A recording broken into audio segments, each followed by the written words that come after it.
We good? Perfect. All right, we're going to resume the regular committee of the whole meeting for Wednesday, October 9th. We're going to move to item number 14, reports. Councillor Johnson has just stepped out. He will be returning shortly, so we're going to move to Councillor Raffel. Okay, thank you. Well, I guess the other pieces, right now, while we're having this council meeting, the City of Dawson Creek is engaging the public regarding, how to proceed with their water situation. And my understanding is they're in the environmental permitting stage of that potential proposed piece. And of course, it's always just thinking about, the ratepayers and the taxpayers here at Poos, thinking about, okay, if we're on the same system and we have that forced marriage from back in the day, we've got to make sure that we advocate for the best deal for our folks.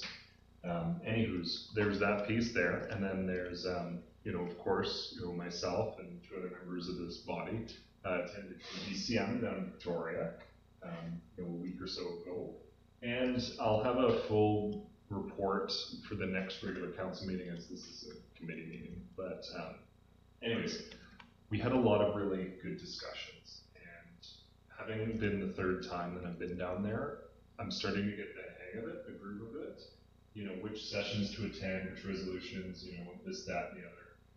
The people to talk to, now some of the folks recognize us in a good way.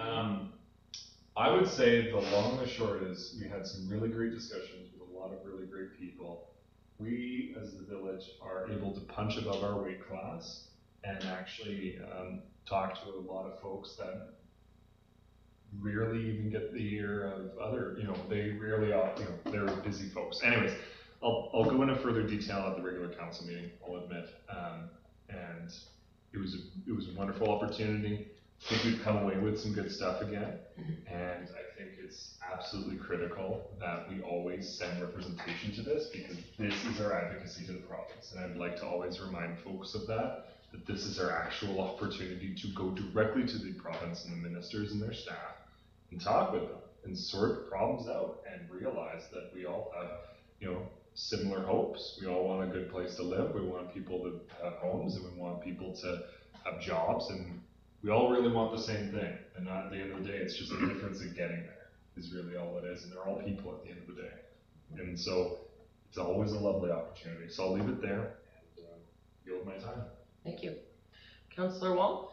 I just want to make a note to staff that what I'm going to mention here is not in my lengthy 6-page typed report that I will be emailing shortly. So at UBCM, we did meet with Northern Beat. Fran there, she's a member of the press gallery from Parliament. So we did meet with her to do a podcast, and that went quite successfully. We also ended up in an article that she wrote, which I think I've shared with another member of the body here, talking about our advocacy regarding the crosswalks in Poos.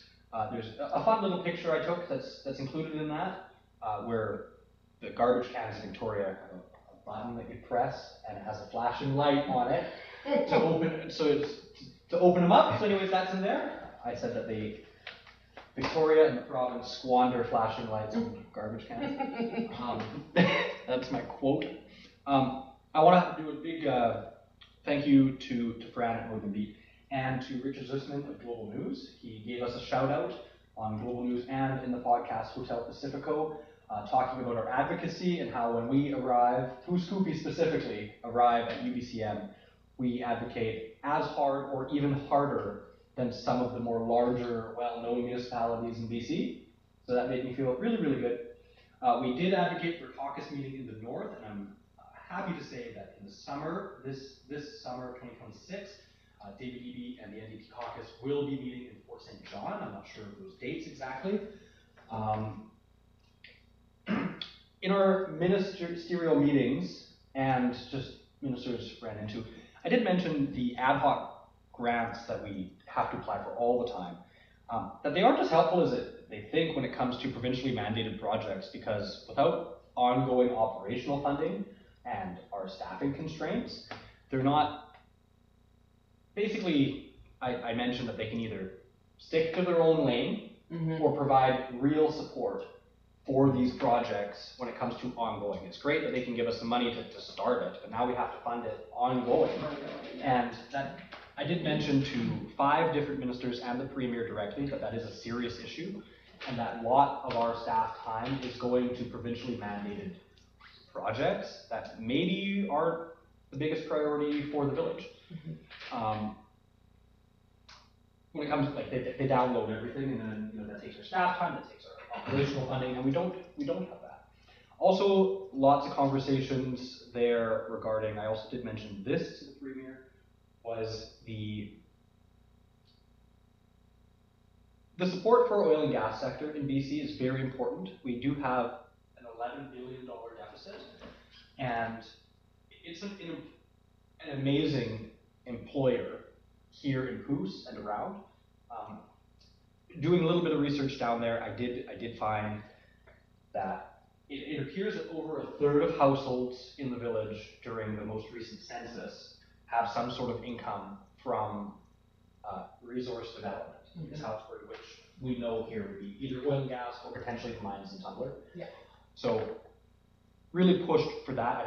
Based on his conversations on the news the last few days and his chat with Danielle Smith, I don't think that he listened too closely to that on that one, but it is something that was absolutely mentioned, and I do have a 6-page report that I'm going to email off about my deeper thoughts and more in depth regarding those conversations, but I wanted to highlight this specifically.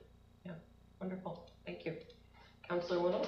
I do not have a 6-page report for UBCM. I'll give you guys the Cliff Notes version.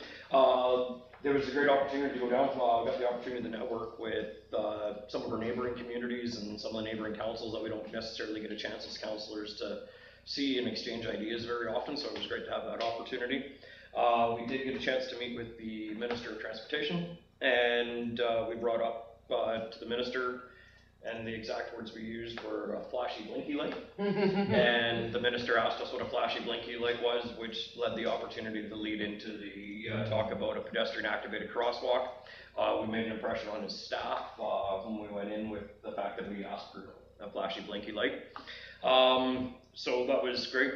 When we went into the Minister, we also advocated for, better seniors transportation within Pouce Coupe. It was on our memo that was sent in months ago, so they had that. We also had some extra time, so we actually had Larry Neufeld come in with us, our local MLA, and we also advocated for better road maintenance conditions in the north, as well as replacement of the Taylor Bridge. And our colleagues from Taylor actually thanked us for that because they weren't actually able to get in to see the Minister of Transport, and that's a large concern for them. And actually in our discussions it worked out quite well because we had support both from Jordan Keeley, the North Peace MLA, and Larry Neufeld, the South Peace MLA, for support for replacing the Taylor Bridge. Personally, I want to thank both of those gentlemen as well. They both played host to us while we were down there to an extent, allowed us an opportunity to get to see the legislature and actually sit down and have a good conversation with both gentlemen and their advocacy for the north and for our communities. So it's great to see there that, even though they might have some differences, that, there's still a lot of similarities between us and all of our neighbors within the region. We also got a chance to meet with the Minister of Emergency Management and got given a list of potential grants and funding opportunities coming forward within that department. And I think I texted all those to you about 10 minutes after the meeting. Yeah, that was that stream of text messages you got, with a bunch of links. Yeah, so there was a bunch of potential opportunities. Like the gentleman mentioned, we did get a chance to sit on with Brian from Northern Beat, and again advocate for Pouce Coupe and the needs. And we did bring up with the minister when we were talking about a flashy blinky light. They were talking about a study, and I did bring up the fact that they have spent more on studies than what it probably would cost just to put the light in the first place. So yeah, I think overall it was great. We got a chance to connect with other communities, other smaller communities, and had some really good conversations with people from other smaller communities that are facing a lot of the same issues we are with aging infrastructure and limited tax base and how to balance that out with providing services. And then heard some of the challenges that some other communities within the province are facing, and realizing that at the end of the day our challenges aren't quite as large as some of the others, And it's kind of refreshing to see that, you know, there is some progress being made in some places, and to know that, you know, we're not just running a complete uphill battle, right?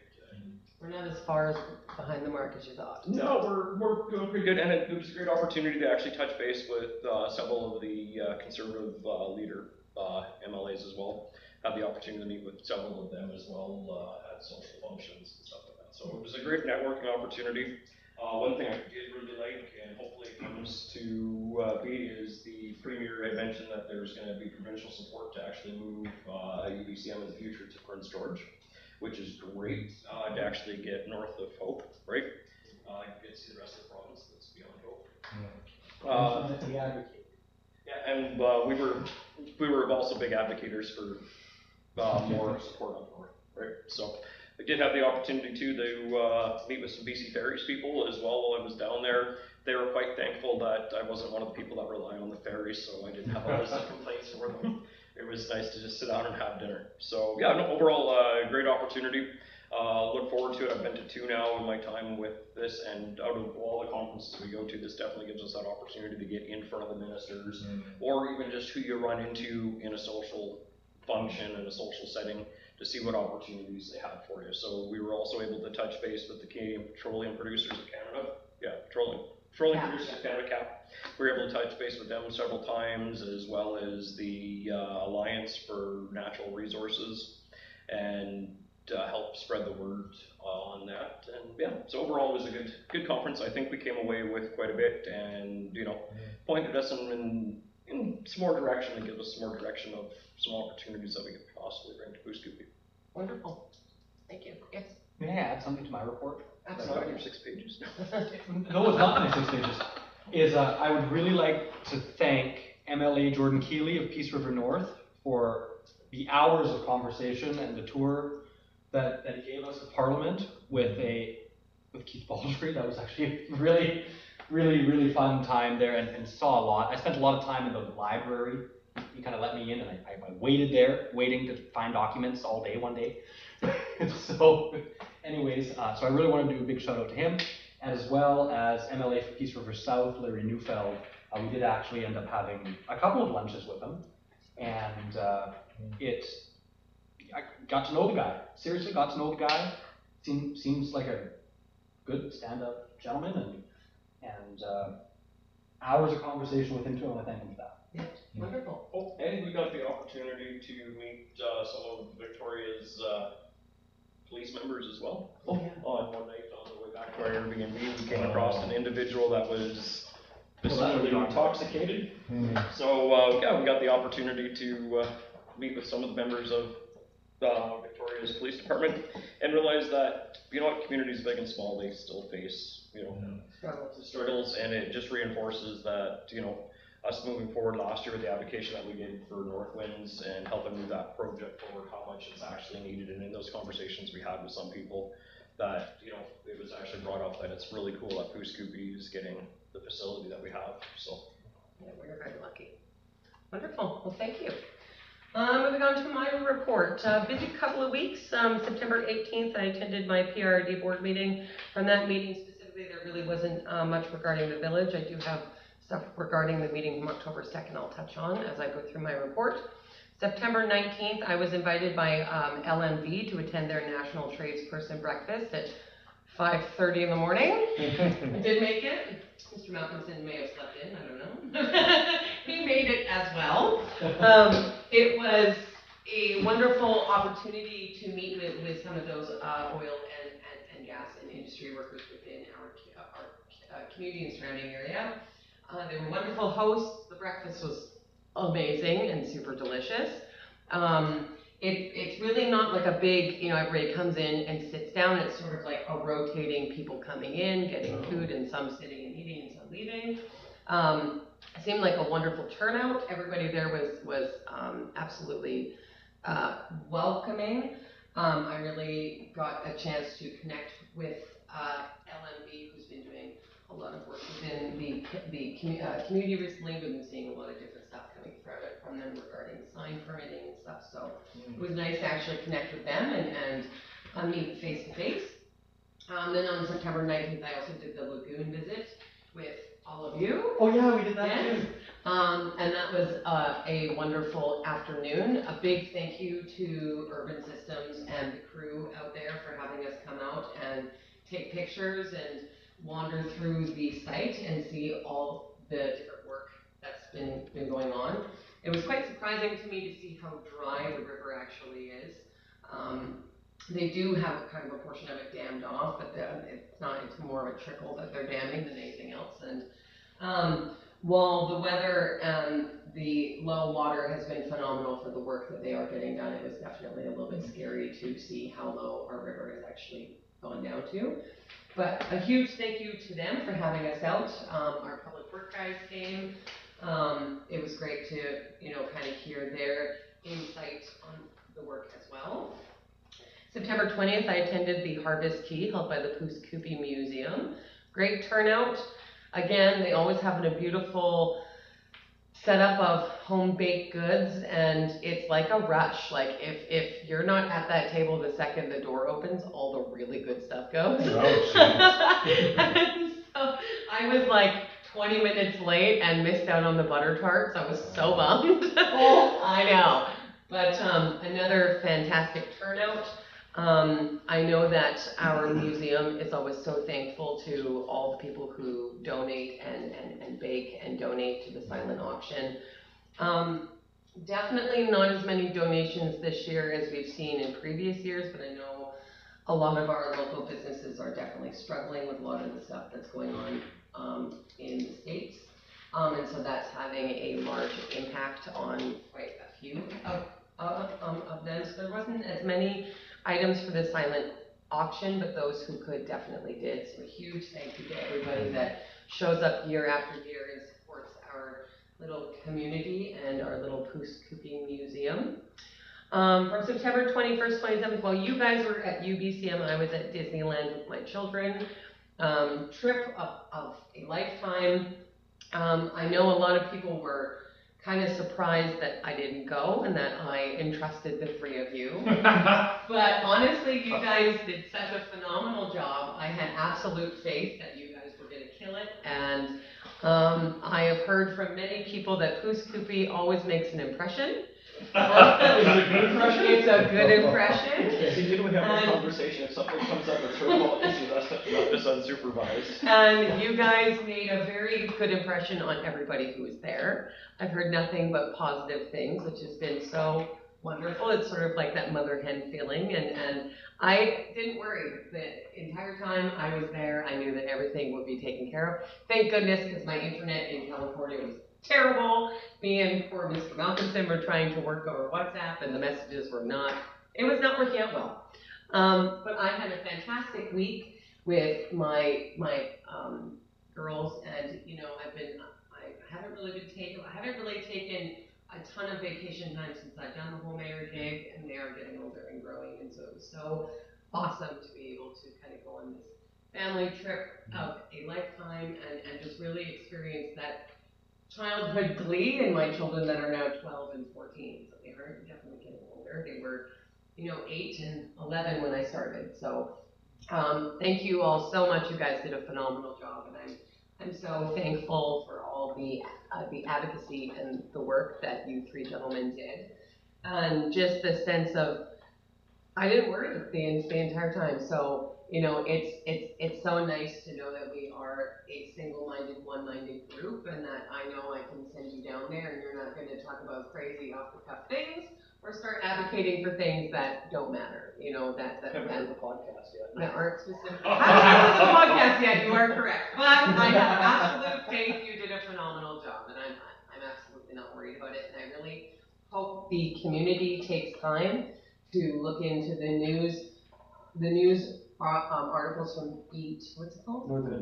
Northern Beat, and to the podcast, and just really hear some of the stuff that you guys were up to while you were down there, living the high life in the legislature and having a wonderful time. So In our basement suite Airbnb. in your basement suite Airbnb. That's it. That's 25 so much minutes from money. downtown. This year, I didn't have to sleep in a closet, okay? I got a real bed. 25 minutes from downtown, $7 parking, I don't know how much. Yeah, But the parking was expensive. It saves us like $7,500 a year by shoving you all in a tiny apartment. Can we go a little closer next time? Yeah, I'm so sorry. Victoria was hard to navigate, okay? Well, it might be in PG next year. Well, Okay, that well, would they be need to easier. stay at the coast or something. But thank all of you guys so much. You did a fantastic job. On October 2nd, I got right back into the swing of things. I got home on the 28th. I was focusing on unpacking and becoming a human being, and jumped right into the October 2nd PRRD meeting. As some of you are aware, Area D Director Leonard Hebert did put a recommendation on the floor to put aside $250,000 for the engineered drawings of the fire hall. In my conversation with Director Hebert, or Chair Hebert for the PRD, his biggest concern is we keep having grants come out, like multi-million-dollar grants that could help us do the upgrades to the fire hall that the community has expressed interest in our OCP and our strat plan. And what happens is we always end up missing out on them because we don't have the drawings done. And so Chair Hebert's push behind this is, at least if we have them done, if another multi-million-dollar grant comes up, we actually have drawings in place that we can send forward. There is going to involve a little bit of work on our end. You know, we definitely need to sit down with our community members and really flesh out with them what they're looking to see with that fire hall, whether it be putting in extra bays so we can have ambulance bays and support out here in Puskupi, whether it be putting in decontamination centers, training rooms. I would really love to hear from the public what they're really looking for in this expansion when it does eventually happen. And so that definitely adds a little bit of work to our staff load for sure.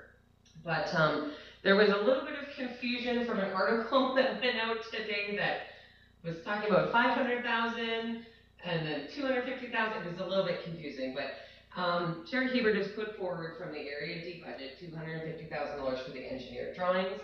And with that, it's going to give us the opportunity to go out to the public and really work with them and find out on the feasibility and what they're looking for. There is always the concern that when we expand or add additions to anything when it comes to asset management, so that's definitely a conversation we're going to have with the public as well. And just to continue to check in and make sure that we are doing the will of what the public is wanting and that we are meeting their hopes of what the community eventually is. And so that's definitely something that's going to be coming up in the future. On October 2nd, after that meeting, as I said, I was a little bit surprised that Chair Hebert had sort of jumped in with both feet, and I do thank him. But I definitely met with the staff after. I sort of left the PRD meeting and ran straight here, just to really get a bit of an idea of what this is going to look like as we're going forward.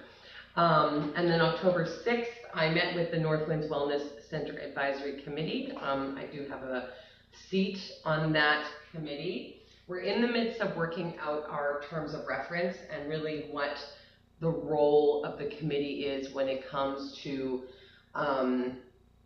giving direction to the board of directors. So this is a subcommittee that offers direction from multiple different parties. It's got people from Northern Health, Puskupi, the PRRD, the First Nations Housing Authority. It's got like a bunch of different people that sit on it.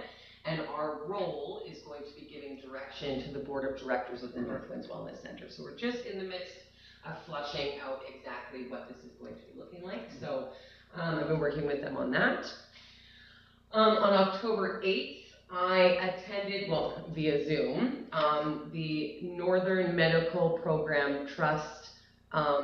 They've recently launched a brand new campaigning video, and so this is really to get the word out about training in the North that leads to medical jobs in the North. So this is another board or committee that I sit on. This funding was acquired through a grant last year, and they have finally created the video. So what I'm going to do, they just launched it on their website yesterday.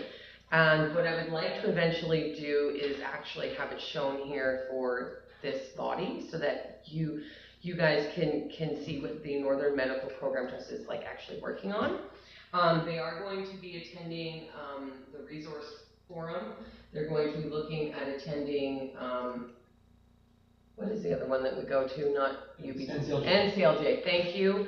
And just really getting the word out there about this medical training in the north that leads to recruitment up north as well. And then just a note, well, it's happening tomorrow. I know there's been a lot of talk regarding the water situation in Dawson Creek between the state of the water restrictions as well as the potential pipeline that's coming down. I would just like this body to know, and the public to know, that myself and Mr. Malkinson are definitely on it. We are meeting with the city of Dawson Creek tomorrow just to really get a bit of a grasp on what's going on regarding the water situation in Dawson Creek. And we're just really keeping those lines of communication open, especially over the next few months as things are being rolled out and investigated regarding the pipeline. So any information that we can bring back to this body, we absolutely will. Yes, Councillor Will. So I'm gonna be that guy and just ask that, and I'm sure, Mr. Malkinson's already planning for this, that as more information rolls out about the water, that we give the opportunity for the members within our community to come and look at doing an open house, or at least an information session for the members of our community. That is going to be one of the asks. Yeah, because we're downstream from Dawson. What affects them very much affects us, right? Yes. So. Yeah, if we did an information session with Dawson Creek present, yes. That is going to be one of the topics on tomorrow's discussion. We do have about an hour of their time, and it's pretty full at this point in time. We've got a lot of bullet points that we are going to be covering in a very short window, but that is definitely one of them. I would love to have Dawson Creek come out and really just talk to the public as the information is rolled out. I'd just like council to be aware, though, remember that the city of Dawson Creek hasn't really yet done that in their own community. Even the meeting tonight is only regarding the environmental permitting side. They have yet to actually have the full open house about the water pipeline, and I can imagine that as they begin rolling that out, that's when they'll start reaching out to us here at the village of Pooskapee. Their lack of transparency on this issue should affect us and our transparency to our. I think it's not like a lack of transparency. It's sort of probably building the presentation so that the public has all the information that they need to learn about what this is potentially going to look like. And because Dawson Creek is still in its very much preliminary stages of this, I think that they're still in the gathering part. It's being in tune with them, rather than, we go because they're not, or something like that. Yeah, it's working collectively. Yeah, they have the info, it's their project, yes, we're partners, in the water system, and Goose and Dawson have both, contributed to, the infrastructure that's in place, in Goose over the years, going all the way back to the 60s. But, yeah, it's my hope that the Goose can, play its part with Dawson to, keep that spirit. Well, what I was trying to get at was whether or not they do one, I think we should do it anyway. Well, yeah, we would definitely need the information to go forward with it, though. And we're not the only ones who are going to be looking at doing that. There are areas of the PRRD that share water with Dawson Creek as well, and so they're going to be needing to do the same thing for the same reason. So. Is the already considered a regional water supply instead of being just Dawson? I have no idea, but I'm not going to have that conversation now. But yeah, so that's what I have been up to. Huge thank you to you guys for UBCM. You killed it. I hope people look into the podcast and the different interviews that you guys ended up getting done. Awesome job. Thank you all so much. So, question period. Nobody's here. We should get those little fake people and just like heads on sticks. Constable Poos. Constable Poos can come to every meeting. I got some CPR dummies I can bring on me. Perfect. Constable Poos, the guy that's enforcing the speed limit. Yeah. Yes. Yeah. Constable Poos. Oh, actually, at UBCM, very quickly, members from one of the communities in the Fraser Canyon, wasn't Lytton, they have a cardboard cutout of a moose that they put out. And I think people are getting used to Constable Poos. If we put A moose Constable by. Moose. A moose holding a radar gun? Just like a cardboard cut with a moose on the fence by the school. People slow right down. I thought we were talking about a moose holding a radar gun, because I'm feeling that. Constable We have tourists, yeah. Oh, I love it. No, Councilor Rao was right, Constable Moose. I'm feeling it. Constable Moose Cooper. Alrighty, gentlemen, well, we are going to move into in-camera as per section 91A and C of the community charter, regarding personal information that identifies individuals who hold or are being considered for a position appointed by the municipality, and C, labor relations and other employee relations. Are you a seconder? Seconded by Councilor Whittle. And we will be moving in close. Alright, Okay, and I appoint Doris T.